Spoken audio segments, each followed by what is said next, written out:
आज की कहानी है किस्मत वालों को मिलता है सच्चा प्यार। नमन न्यूयॉर्क अपने बिजनेस मीटिंग के लिए गया था और अब वहां का सारा काम खत्म करके आज इंडिया लौटा था। नमन मुंबई एयरपोर्ट पर इंतजार कर रहा था अपने ड्राइवर का, क्योंकि उसके ड्राइवर ने बोला था कि वो एयरपोर्ट पिक करने के लिए आने वाला है। काफी टाइम हो गया था लेकिन वो नहीं आया और ना ही उसका कॉल लग रहा था। कुछ देर बाद नमन का फोन भी स्विच ऑफ हो गया क्योंकि चार्ज नहीं था। इंतजार करते करते बहुत टाइम हो गया था तो नमन ने सोचा कि वो टैक्सी से ही चला जाए। फिर वो अपना सारा सामान लेकर एयरपोर्ट से बाहर निकला और टैक्सी की राह देख रहा था कि कोई आए। तभी एक टैक्सी आते देख नमन उसे हाथ दिखाकर रोका और जैसे ही बैठने गया तो एक लड़की दूसरे साइड से टैक्सी में बैठ गई। नमन ने कहा कि ये टैक्सी उसने रोकी है, तो वो बोली तो क्या हुआ, बैठी तो मैं पहले ना, आप दूसरी टैक्सी ले लो। नमन फिर उससे कहा कि आपको किस तरफ जाना है। उसने कहा मैं कहीं भी जाऊं, आपको उससे क्या मतलब। उसका ये सब सुन के नमन को थोड़ा गुस्सा आने लगा। एक तो मैं कब से इंतजार कर रहा हूँ, ड्राइवर नहीं आया मेरा, और ये इधर मुझसे बेहस कर रही है। फिर नमन भी टैक्सी में बैठ गया और बोला भैया चलो। वो लड़की ज्यादा कुछ नहीं बोली और आगे चल के उसका घर आ गया तो वो नमन से पहले ही उतर गई और नमन आगे निकाल गया टैक्सी में। फिर जब नमन को प्यास लगा तो वो पानी पीने के लिए पीछे वाले सीट से पानी की बोतल लेने गया तो देखा उधर एक छोटा सा हैंड पर्स था जिसमें एक पैन कार्ड, आधार कार्ड और एक छोटी सी डायरी थी। वो पर्स उस लड़की का था। नमन ने ड्राइवर को बोला कि देखो ये उस लड़की का पर्स इधर छूट गया है, तुम इससे पुलिस स्टेशन में जाके जमा कर देना। फिर वो ड्राइवर बोलने लगा कि नहीं साहब, मैं नहीं पढ़ना चाहता, ये पुलिस के चक्कर में वो 10 सवाल पूछते हैं, बार बार पुलिस स्टेशन बुलाते हैं। मैं ठहरा एक ड्राइवर, दिन भर गाड़ी चला के कुछ पैसे कमाता हूँ, अगर पुलिस स्टेशन के ही चक्कर काटते रह गया तो खाऊंगा क्या। साहब ये काम आप ही कर दो, आप पुलिस स्टेशन जाके जमा कर देना।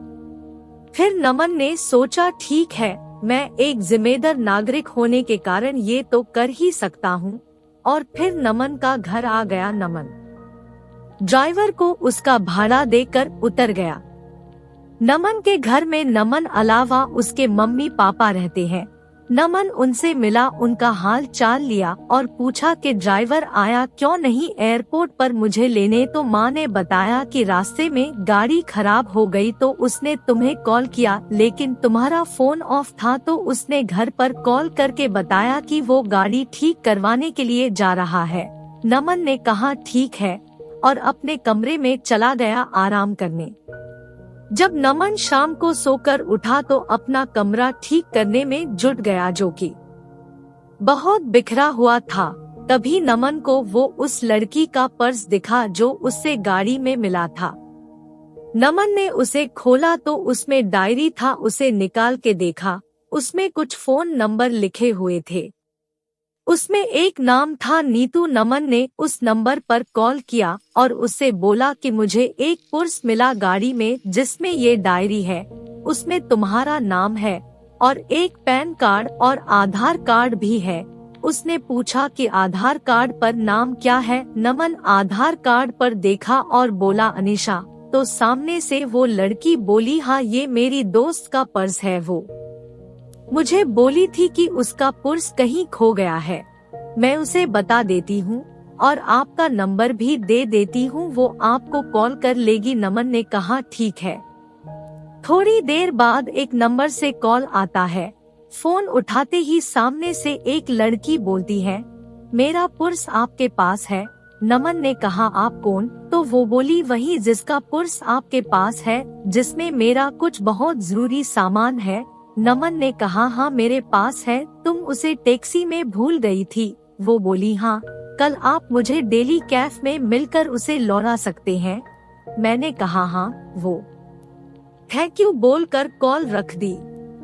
अगले दिन नमन कैफे गया उसका पर्स लौटाने के लिए। नमन सही टाइम पर पहुंचा था, लेकिन अनीशा लेट थी। नमन रुका था उसके लिए। कुछ देर बाद वो आई। आज वो बिल्कुल अलग ही लग रही थी कल से। उसके लंबे घने बाल थे जो खुले हुए थे। उसने सफेद और नीले रंग का सलवार कुर्ता पहना था। कानों में सुंदर से झुमके भी थे। नमन उसे बस देखता ही रह गया। वो धीरे धीरे नमन की तरफ चली जा रही थी। नमन का ध्यान ही नहीं था, वो बस उसे देखे जा रहा था। फिर वो बोली, हेलो, ध्यान कहाँ है आपका? मैं कुछ पूछ रही हूँ।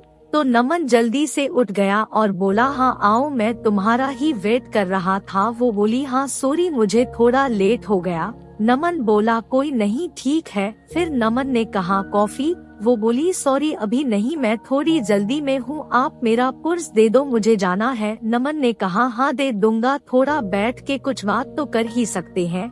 वो बोली, जरूर, लेकिन आज नहीं, फिर कभी। मैंने कहा, ठीक है, लेकिन याद रखना अपनी बात, अगली बार साथ में बैठ के कॉफी पीना पड़ेगा। फिर मत कहना आज भी जल्दी में हूँ। वो बोली, हाँ ठीक है, अब मेरा पर्स दे दो। नमन ने उसका पर्स दे दिया और बोला, मैं तुम्हें कॉल कर सकता हूँ ना अगली बार मिलने के लिए? वो बोली, हाँ, और चली गई।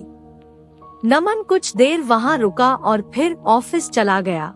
नमन पूरी रात अनीशा के बारे में ही सोचता रहा। नमन उसे भूल ही नहीं पा रहा था। नमन को उसकी एक बात याद आ रही थी। अगले दिन नमन के कुछ दोस्त मिले और वो उसे बोलने लगे कि चल आज पार्टी करते हैं, बहुत दिन हो गए हैं, हम दोस्तों ने साथ में पार्टी नहीं किया है। नमन ने कहा, ठीक है, सब चल रहे हैं तो मैं भी चलता हूँ। फिर वो 5 दोस्त एक क्लब में गए। सब वहाँ बहुत नाचे साथ में, फिर थोड़ा ड्रिंक भी किया। तभी नमन की नजर एक लड़की पर गई जो लगातार बहुत ड्रिंक कर रही थी। नमन ने ध्यान से देखा तो वो और कोई नहीं, अनीशा थी। आज वो बहुत ही अलग लग रही थी। कहाँ उस दिन जब वो नमन से मिली थी तो सलवार कुर्ते में आई थी और आज वो शॉर्ट स्कर्ट और टॉप में है और ड्रिंक कर रही है। नमन तो बिल्कुल ही चौंक गया उसे देखकर। नमन उसके पास जा ही रहा था उससे बात करने के लिए कि तब तक उसके दोस्त उसका हाथ पकड़ा कर डांस करने के लिए लेकर गए। नमन की नजर अनीशा पर ही थी, लेकिन थोड़ी ही देर में वो वहाँ से कहीं चली गई। घर जाकर नमन उसे कॉल किया, वो कॉल भी नहीं उठा रही थी। नमन उसे बहुत बार कॉल किया, लेकिन उसने नमन का एक भी कॉल का जवाब नहीं दिया। अगले दिन फिर नमन उसी टाइम पर क्लब गया ताकि अगर वो आज आई तो वो उधर ही उससे पूछ लेगा। नमन अंदर जाकर वेट कर रहा था, लेकिन वो नहीं आई आज। फिर नमन ने उसे कॉल किया। इस बार उसने कॉल उठाया। कॉल उठाते ही नमन उससे पूछा, कहाँ हो तुम? वो बोली, क्यों, क्या हुआ? मैंने उससे बोला कि कल मैंने तुम्हें क्लब में देखा था, तुम हद से ज्यादा ड्रिंक कर रही थी, क्या हुआ है?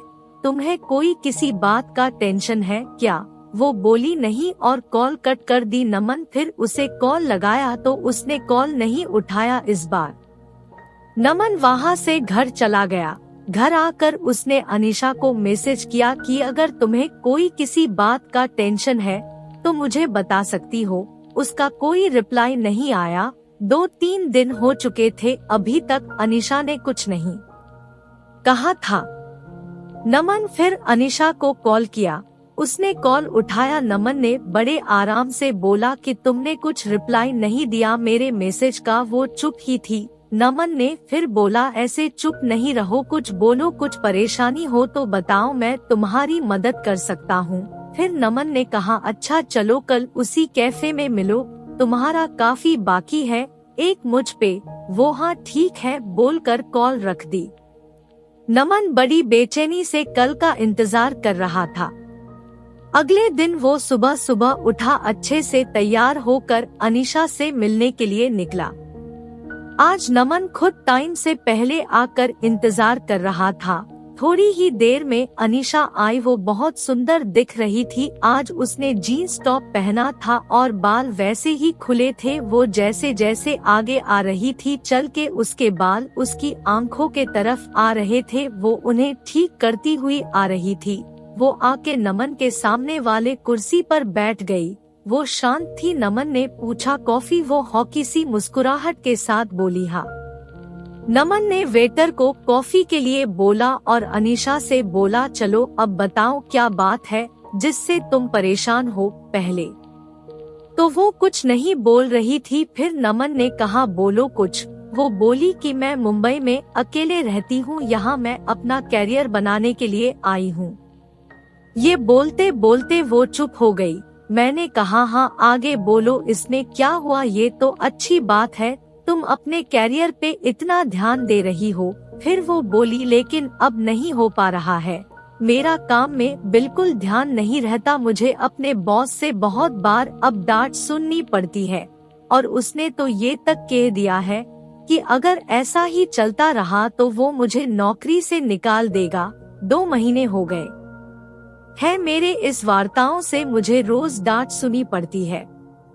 मैंने उसे पूछा ऐसा क्या हो गया है कि तुम इतनी परेशान रह रही हो? वो चुप हो गई फिर थोड़ी देर बाद बोली मुझे कैंसर हो गया है। ये सुनकर नमन घबरा गया। आगे वो बोलती रही 2 महीने पहले मैंने चेकअप करवाया था तो डॉक्टर्स ने बोला कि मुझे कैंसर हो गया है, अभी 2nd स्टेज पर है। ये सुनकर मैं तब से परेशान रहती हूँ कि कैसे मैं सब करूँगी, मेरा इस दुनिया में कोई नहीं है, बचपन से ही मैं अनाथ हूँ, बस कुछ ऑफिस के दोस्त हैं। मैं ये बात अपने ऑफिस में भी नहीं बता सकती कि अगर बॉस को पता चला तो वो मुझे कहीं नौकरी से निकाल ना दे।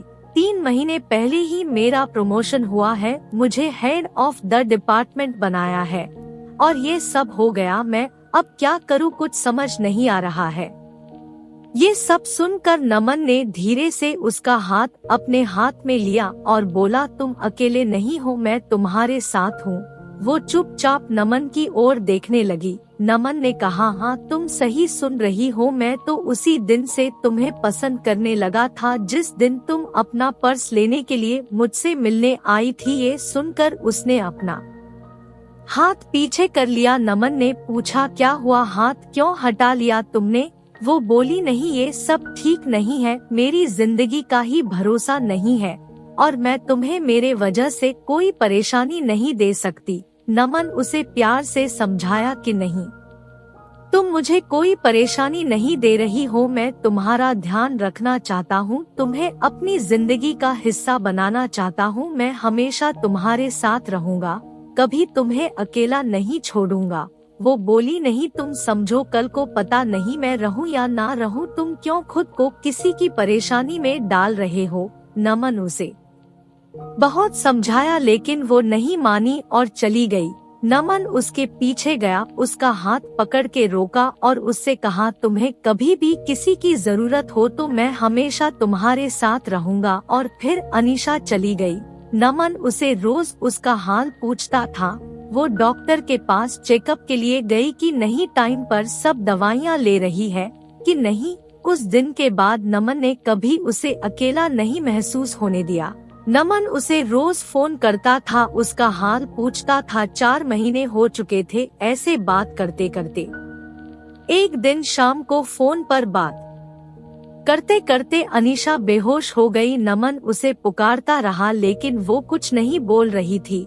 नमन तुरंत उसके घर जाने के लिए निकल गया। उधर पहुंचा तो देखा कि अनीशा के घर पर कोई नहीं था। फिर उसके पड़ोसियों से पूछा तो पता चला वो उसे हॉस्पिटल लेकर गए हैं। मैं तुरंत हॉस्पिटल पहुंचा, इंक्वायरी डेस्क पर उसके बारे में पता किया और उसके रूम के तरफ गया।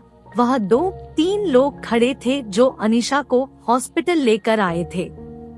नमन उनसे पूछा कि क्या हुआ अनीशा को, तो वो बोले कि अनीशा अपने घर में बेहोश होके गिर गई थी।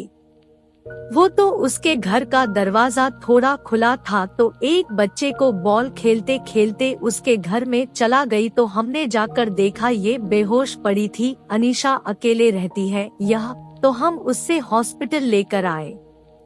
तभी आईसीयू से एक डॉक्टर बाहर आए और बोले अनीशा की हालत खराब है, हमें उसका ऑपरेशन करना पड़ेगा। नमन ने पूछा ऑपरेशन के बाद अनीशा बिल्कुल ठीक हो जाएगी ना? डॉक्टर ने कहा अभी कुछ बोल नहीं सकते, नमन ने कहा, डॉक्टर आप ऑपरेशन की तैयारी कर लीजिए और पैसे की कोई फिक्र ना करें। ये सुनकर डॉक्टर चले गए। पूरे 5 घंटे बाद ऑपरेशन रूम से डॉक्टर बाहर आए। नमन जल्दी से डॉक्टर के पास गया और पूछा, अनीशा कैसी है?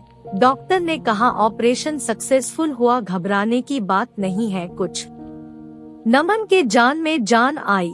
उसने पूछा, क्या मैं अनीशा से मिल सकता हूँ? डॉक्टर ने कहा, अभी नहीं, कुछ देर बाद। नमन ने कहा, ठीक है। फिर नमन बाद में अनीशा से मिला। वो नमन को देखकर रोने लगी। नमन उसके पास बैठा था। उसने कहा कि बोला था मैं हमेशा तुम्हारे साथ रहूंगा। ये सुनकर अनीशा और रोने लगी। नमन उसे चुप कराए और कहा, अभी अभी तुम्हारा ऑपरेशन हुआ है, ऐसे में तुम्हें रोना नहीं चाहिए। हम दोनों बहुत देर तक एक दूसरे का हाथ पकड़ा कर बैठे थे। फिर वो दोनों घर आए। नमन उसका बहुत ध्यान रखता था। नमन ने अनीशा के बारे में अपने घर वालों को बता दिया था, तो अब वो अनीशा के साथ ही रहता था, उसका ध्यान रखता था। जब अनीशा पूरी तरह से ठीक हो गई, तब दोनों ने शादी कर ली और हमेशा के लिए दोनों एक साथ हो गए। Thank you for watching. Please like, subscribe and share.